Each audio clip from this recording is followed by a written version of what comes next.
જય Shri Swaminarayan. Good morning, good afternoon, good evening, good night. જે સમયે આ એપિસોડ સાંભળો તે પ્રમાણે વિશ લઈ લેજો. हाय गाइस, अगर आप लॉकडाउन की वजह से परेशान हैं तो हम क्या करें, हम खुद परेशान हैं।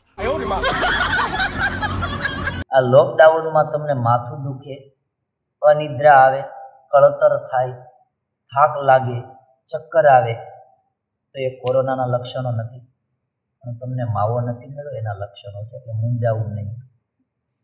સમયની વાત છે. પહેલાં એવું કહેતા કે નેગેટિવ લોકોથી દૂર રહેવું. હવે લોકો એવું કહે છે કે પોઝિટિવ લોકોથી દૂર રહેવું. પહેલાં તો જાજી નીંદર થઈ જતી તો સપનાય રિપીટ આવતા. હવે આ લોકડાઉન 2.0માં તો વચ્ચે એડવર્ટાઇઝ પણ આવે છે. બધા રાશિફળ ખોટા પીડ્યા. માર્ચ, એપ્રિલ અને મે મહિનામાં જેના હાથે પીઠી લગાવવાની હતી એ બધાના હાથમાં અત્યારે સેનેટાઈઝર ને સાબુ. એક ભાઈને પૂછ્યું પચવામાં સૌથી ભારે ખોરાક કયો? તો કે ગોળ દાણા. કેમ? તો કે 20 વર્ષથી ખાધા છે, હજી પૈસા નથી. ઘર કી કહાની. આ લોકડાઉનને કારણે ચોરીના કેસ 0, લૂંટફાટના કેસ 0, એક્સિડન્ટના કેસ 0, પણ પત્ની સાથેના ઝઘડા અને માથાકૂટના કેસ 1350. અને આ સત્ય હકીકત છે. આ આંકડો તો મારી રીતે મેં મૂક્યો છે, કદાચ વધ્યો પણ હશે. 5 દિવસ પહેલા રાજકોટના ન્યૂઝમાં આવેલું કે રાજકોટની અંદર અમુક પરિવારમાં પતિ પત્નીના ઝઘડા એટલી હદે પહોંચી ગયા છે કે લોકડાઉન પૂરું થાય એટલે સીધા છૂટાછેડા. ઘણા બધા હરિભક્તોને એવું સજેશન હતું કે આ બાબતે કંઈક એકાદ એપિસોડમાં વાત થાય. વાલા ભાવિકો, અત્યારે ઘરમાં સાથે રહેવા મળ્યું છે. પરિવારની સાથે પ્રેમથી હળીમળીને રહીએ. ભૂતકાળ વિચારીએ, જ્યારે નવા લગ્ન થવાના હોય, માત્ર સગાઈ થઈ હોય એ વખતે કેટલો પ્રેમ અને આનંદ હોય. ધીમે ધીમે વર્ષો પછી લુપ્ત થતો જતો હોય. વાલા ભાવિકો, આ લગ્ન એ કોઈ બિઝનેસ નથી. લગ્ન એ કોઈ મોજ શોખનો વિષય નથી. લગ્ન એ કોઈ રમત નથી. લગ્ન એ કોઈ દેખાડો નથી. લગ્ન એક ઉત્સવ છે, ઉત્સાહ છે, ઉમંગ છે. લગ્ન એક પ્રેમ છે. લગ્ન એક પવિત્ર વિધિ છે, એક પવિત્ર બંધન છે. લગ્ન એક સંસ્કાર છે. આપણી હિન્દુ સંસ્કૃતિ અને વૈદિક પરંપરા અનુસાર માણસનો જન્મ થાય ત્યારથી માંડી અને માણસ મૃત્યુ પામે ત્યાં સુધીની એની જીવનની સફરમાં 16 જેટલા સંસ્કારો આવે છે. એમાંનો એક સંસ્કાર એટલે આ લગ્ન સંસ્કાર, વિવાહ સંસ્કાર. એકબીજા માટે મરી મટવું એ લગ્ન છે. એકબીજાને ખમી ખાવા એ લગ્ન છે. એકબીજાને સમજવા એ લગ્ન છે. એકબીજાને સ્વીકારવા એ લગ્ન છે. અને 2 વ્યક્તિના અલગ અલગ મનને લગોલગ બનાવવા એ લગ્ન છે. આજે એવા જ પરિવારોમાં છૂટાછેડાના કેસ બનતા હશે કે જે પરિવારો સંબંધો નક્કી કરવાના સમયે વ્યક્તિના સ્વભાવને જોઈને નહીં પણ પ્રોપર્ટીને જોઈને સંબંધ નક્કી કર્યો હશે, એના જ પરિવારો ભવિષ્યમાં ઉજળ અને વેરાન થતા હશે. અને આ મારી વાત જેટલા કુંવારા યુવાનો અને કુંવારાના મા બાપ સાંભળે છે એ બધા ખાસ વિચારજો. અને આવી ઘણી બધી બાબતો આગળના એપિસોડમાં ડિટેલથી વાત કરી છે. અત્યારે પરિવારની સાથે તમે રહો છો. હકીકતમાં સંબંધોમાં તિરાડ અણસમજણને આધારે જ પડતી હોય. તો જે ધર્મવલ્લભ સ્વામી 100 સોના જેવી વાત કરે કે પરિવારને મજબૂત રાખવા માટે, પરિવારોને અતૂટ બનાવવા માટે અને સંબંધોને જીવનભર નિભાવવા માટે 2 જ વસ્તુ જીવનમાં જરૂરી છે. એક તો સમજણ અને બીજો સ્વીકાર. જેવું છે એવું સ્વીકારી લેવું. અને સ્વામી એક જ શબ્દ આપે. સ્વામી કે આ દુનિયામાં કઈ વસ્તુ શ્રેષ્ઠ, કઈ પત્ની શ્રેષ્ઠ, કયો પરિવાર શ્રેષ્ઠ, કયા માતા પિતા શ્રેષ્ઠ, કયું ઘર શ્રેષ્ઠ, કયો દીકરો શ્રેષ્ઠ? આ બધાની પાછળ સ્વામી એક જ જવાબ આપે કે મને મળ્યું એ શ્રેષ્ઠ. પરિવારની અંદર દરેક વ્યક્તિના પાત્ર અલગ અલગ હોય છે અને રોલ પ્રમાણે વ્યક્તિ પોતાનું પાત્ર ભજવે તો ક્યારેય કોઈ પ્રકારનું ઘર્ષણ થાય નહીં અને એનો પરિવાર સંબંધો કે લગ્ન જીવન ક્યારેય નિષ્ફળ ન જાય. ઘરની અંદર પત્ની હોય તો પત્નીની કંઈક ફરજો હોય છે, પતિ હોય તો એનો રોલ અલગ હોય છે, બાળક હોય તો એના રોલ અલગ હોય છે, સાસુ સસરા હોય, મા બાપ હોય, બધા જ વ્યક્તિ પોતાનું પાત્ર અદ્દલ ભજવે તો એ પરિવાર વિશ્વના ફલક ઉપર આદર્શ પરિવાર થઈને ચલકી ઉઠે. અને બીજું કે દરેક વ્યક્તિ એકબીજાના પાત્રને માન આપે, સન્માન આપે. આખી દુનિયામાં આજે સૌથી વધારે જોક્સ બનતા હોય ને તો પતિ પત્ની ઉપર બનતા હોય છે. અલે બબલિયા, આ મને મારા વાઈફે હવારે એવું કીધું કે તમે નવરા બેઠા છો ને તો કે કપડો ધોઈ નાખો, નહીતર હું ધોઈ નાખું. એટલે મારે શું સમજવાનું? ગમે તે સમજી લેવાનું.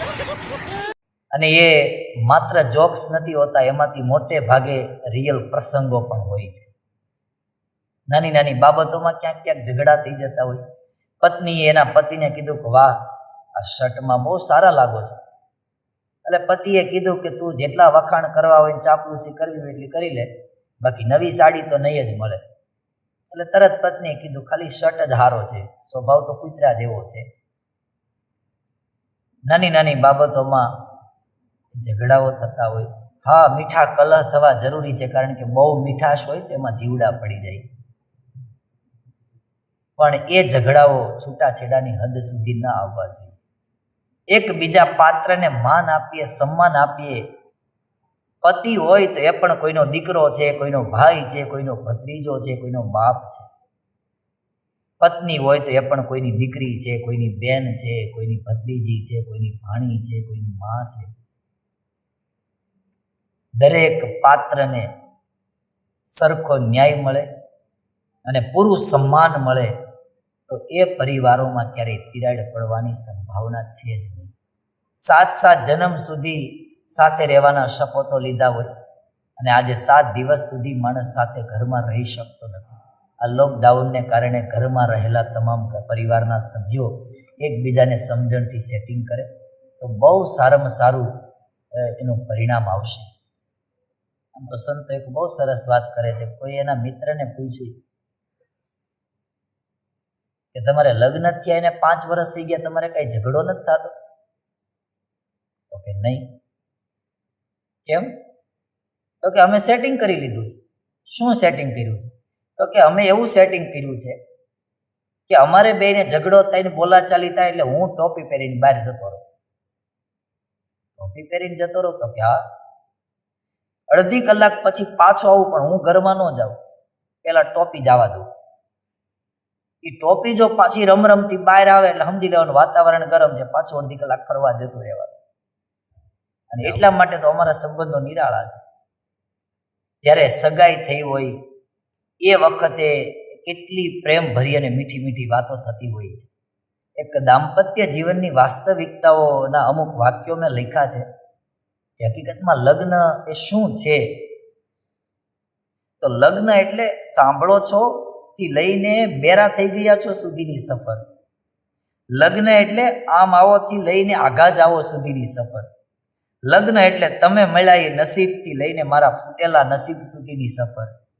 લગ્ન એટલે તમે રહેવા દો થી લઈને તમે રહેવા જ દો સુધીની સફર. લગ્ન એટલે માની જા થી લઈને તેલ લેવા જા સુધીની સફર. લગ્ન એટલે ક્યાં ગઈ વાલી થી લઈને ક્યાં મરી ગઈ સુધીની સફર.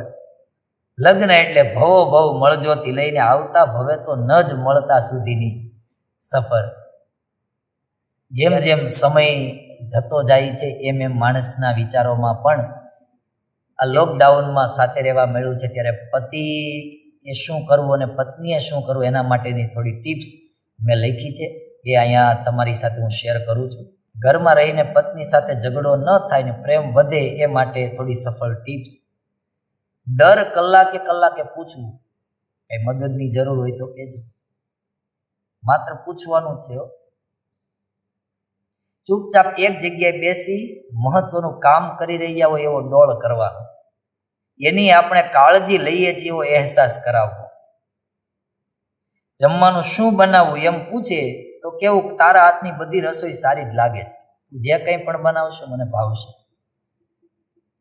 હું નવરો છું, વિચાર કરતો હતો કે તને ફરવા ફિલ્મ જોવા લઈ જાઉં, પણ આ પરિસ્થિતિમાં બધું બંધ છે, જોખમી છે, એટલે હવે કાંઈ નહીં.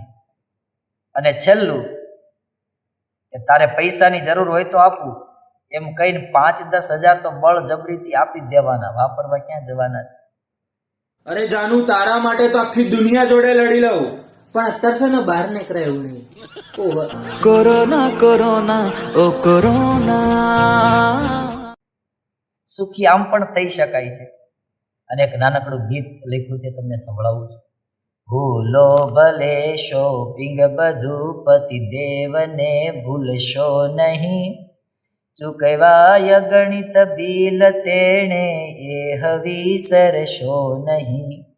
ચપ્પલ ઘસા બાટા તણા ત્યારે પાયમાં તમ થોબડું, એ ભોળા ભાયડાના કાળજા કઠણ બની છૂંદશો નહીં.